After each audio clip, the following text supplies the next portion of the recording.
Bakit hindi na lang ikaw ang magsabi? Bakit kailangan pa sa iba manggagaling, ha? Torpe ka? Torpe ka?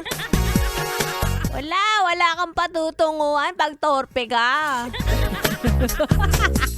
Mga yes, Brenna and Mac, it's me, Ganda Wanda. Kasama niyo pa rin dito sa 101.1 Yes FM. O, para sa mga torpe pa din ng ngayong taong 2026.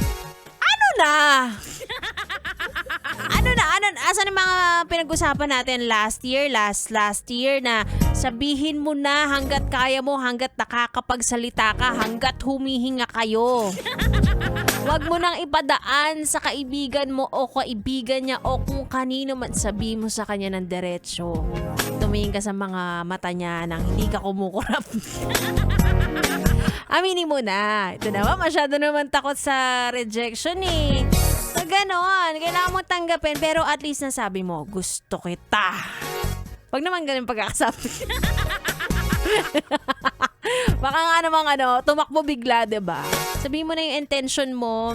Kung, sige, sabihin na natin, may jowa, so hindi mo masabi, diba? Huwag mo muna sabihin. Tsaka na kapag naghiwalay na sila, diba? Medyo may pangaagaw na magaganap kasi dyan kapag ganyan, diba? Pero wag ka rin gagawa ng paraan para maghiwalay sila. Kapag naghiwalay, edi, ay, it's my time to shine.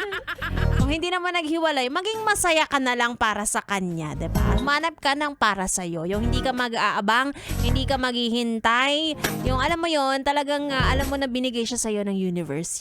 Universe! Mga ganon. Pero wag na kayong didiskarte tapos hanap pa kayo ng kakampi.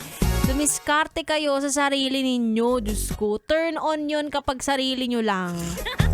At nakaka-turn off yun kapag gumagamit pa kayo ng iba. Ay nako, torpe na nga, user pa. Charot. Anyway, eto kilala ko, hindi siya torpe, hindi siya user, hindi siya aagaw ng jowa ng iba. Wala lang, simple lang siya. Si B-Boy Vivo. Tuloy muna natin ang ating dugdugan dito lang sa 101.1 Yes FM Solid. Lahat mapas